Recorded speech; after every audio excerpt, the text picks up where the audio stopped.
Good morning. It's our last steel hanging day for a while, so got the first sheet up. We're gonna get these next 4 of them here done real quick, and then we'll have to get the next 5 out and get this bay done. Let's get to it.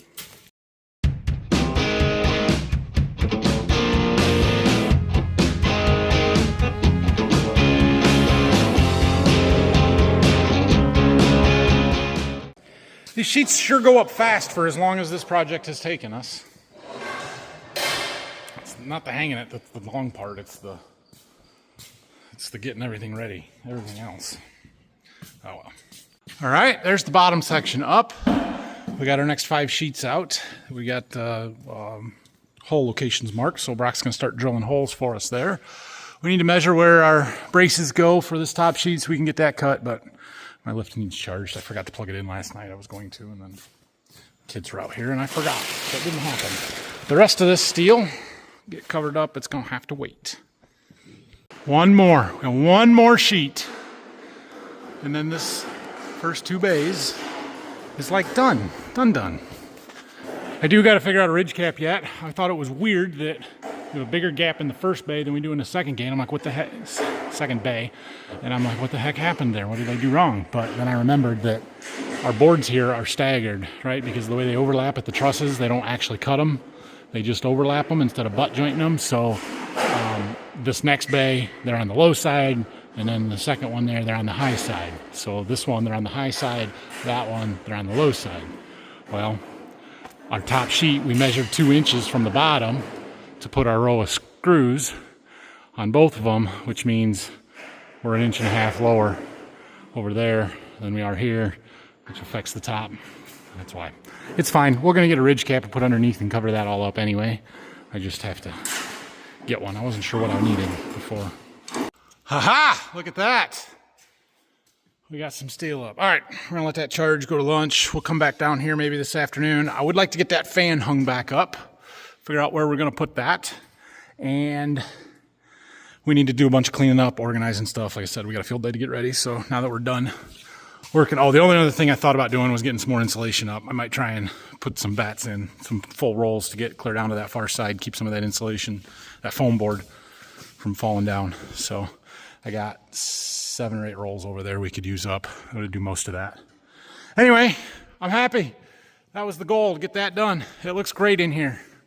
We could hang the 4 lights in that bay over there. The problem is getting power to them and then needing to run a separate circuit and having them switched, and it's kind of a pain. So it could be done. I might do it, but I got to get the rest of this done really first. So Brock and I are getting ready to work on these tanks here, and I'll show you what we're going to do. It's not going to happen today, but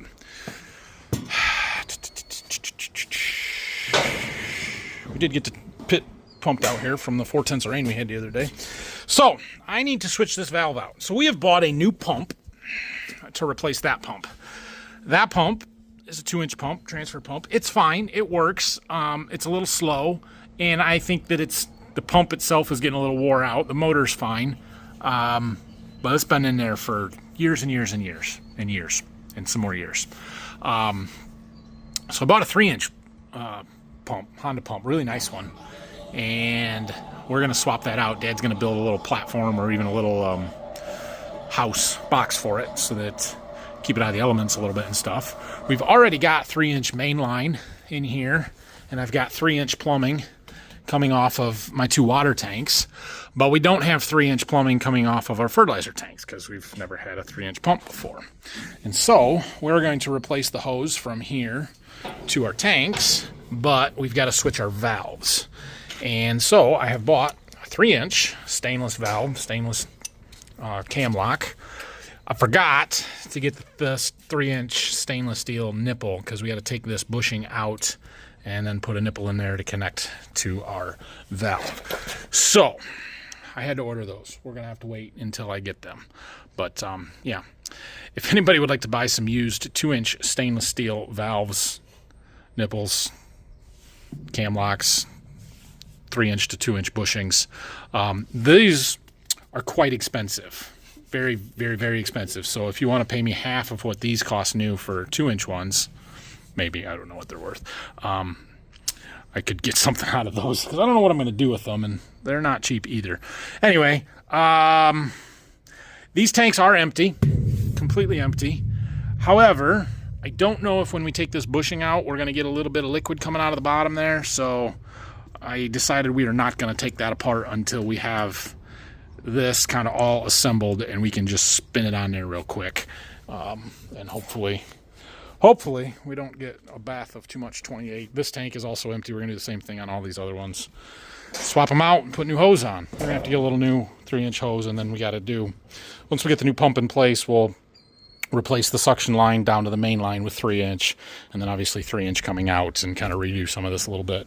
I would love to redo all of this and have a way to set up some pallet racking or something with some, so we could put our totes, our 250 gallon totes, shuttles up there, and gravity feed, and maybe have a Venturi system, induction system, to make all this process more efficient.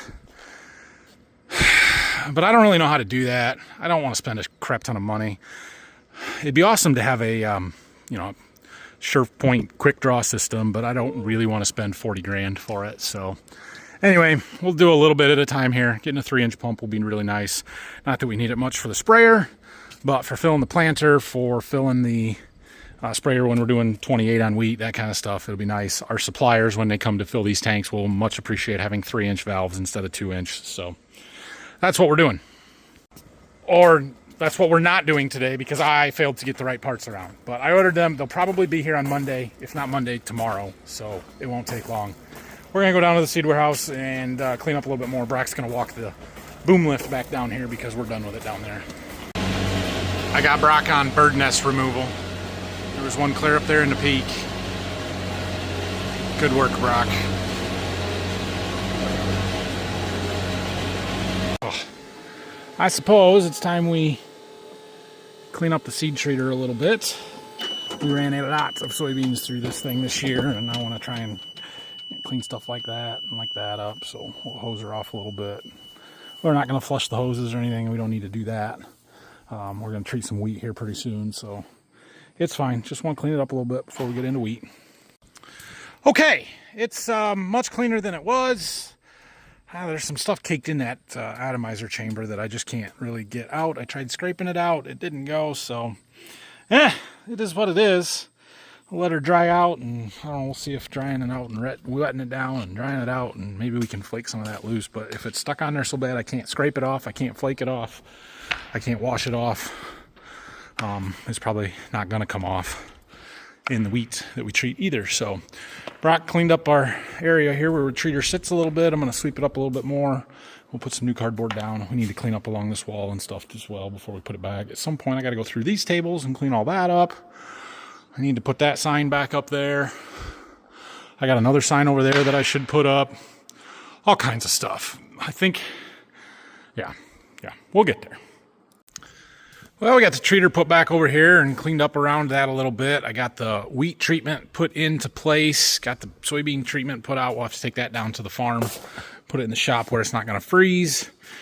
Got this whole area cleaned up, some new cardboard down. It's a little tight in here, but I think it'll be all right.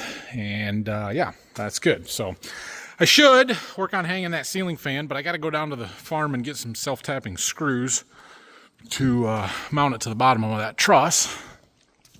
And, well, I don't feel like doing that right now. So I'm cleaning up some other stuff. I'm going to hang this sign. Let's talk about this sign.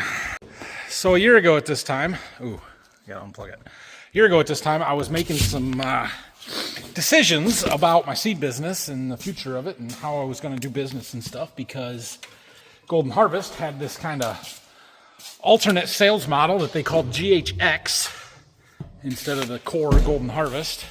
It was a totally different way to sell seed, meaning, you know, we did some stuff by the bag or by the acre instead of by the bag, and it was a whole different concept and way to do things.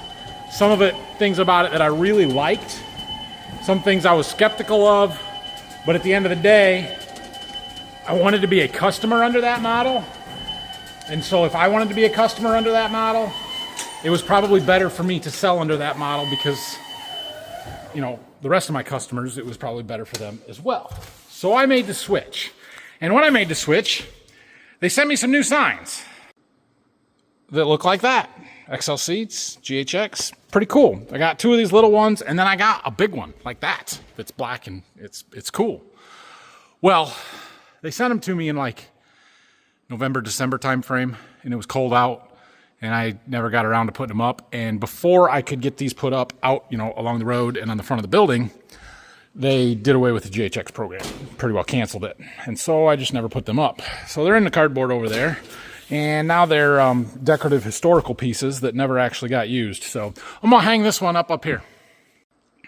There. All these are going to have to come down when I get to finishing the walls in here. But let's be honest, that's going to be quite a while. So we'll worry about it when we worry about it. You can see my history of signs over here. I think we started with that one, Golden Harvest. With just my name on it, and then they switched us from Golden Harvest to Syngenta Seed Advisors because there was a point when we were selling Golden Harvest corn and NK soybeans. Oh no, it was the one over there because it just said Nathan Baker, and then I switched again because I formed my business name to XL Seeds, so that's why there's 2 of those, and why we had that big one there that was on my barn. And then the ones that are up currently say Golden Harvest Seed Advisor, and those are still good. And then it was going to be GHX, and well, we went back to Golden Harvest Seed Advisor. So, and we got a bunch of old signs and history stuff there.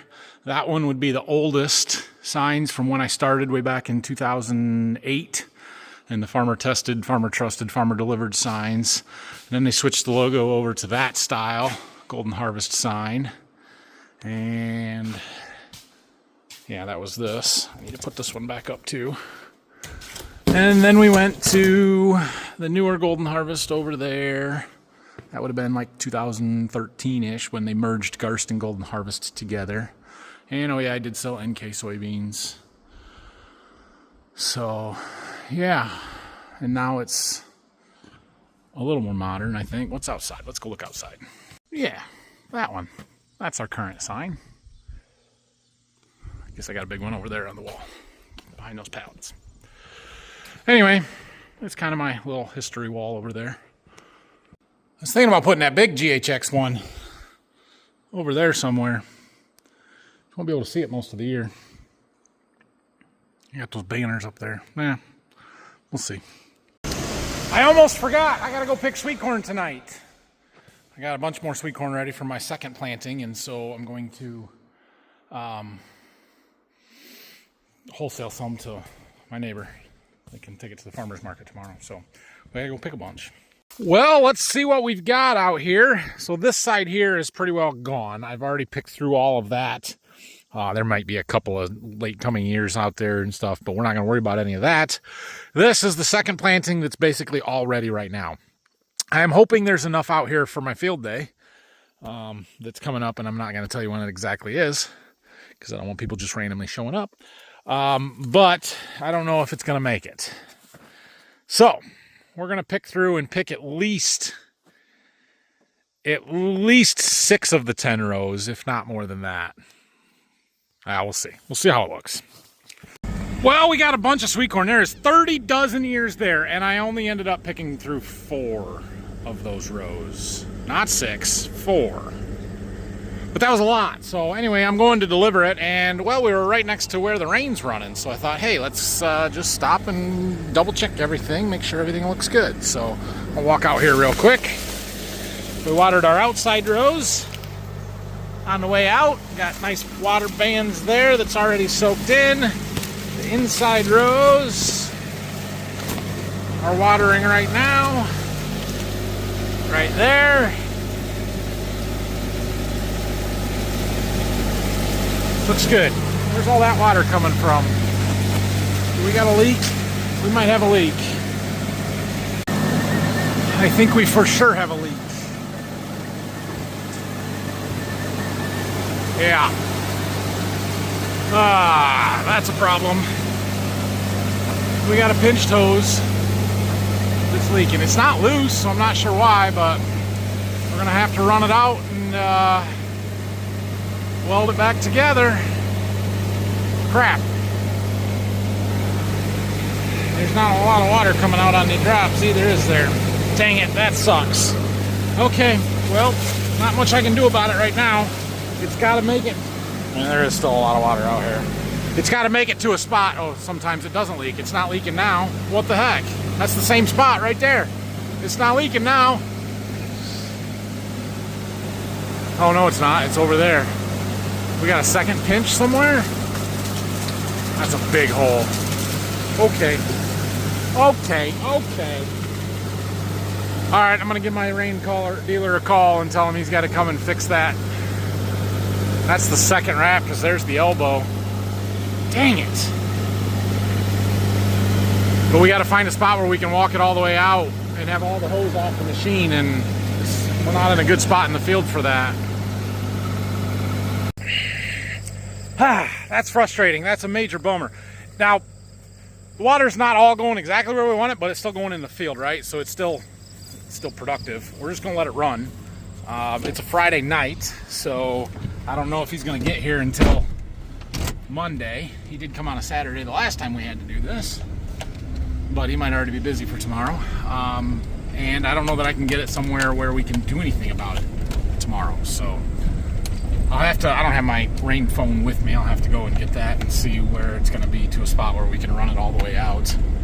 And talk to Taylor with Rooted Ag, see when he can get up here.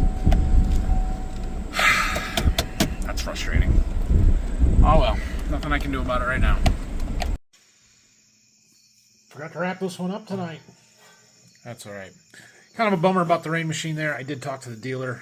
His fusion welder was broken down and in for repairs. He said he'd have one on Monday, so hopefully he'll get up here on Monday. It's not ideal, but what am I going to do? We're going to let it run. It's fine, and it's got to get to the other side of the field to be in a spot long enough that I can get all the hose off of it anyway, which is what we're going to have to do. So we might as well let it run itself over there. Oh well.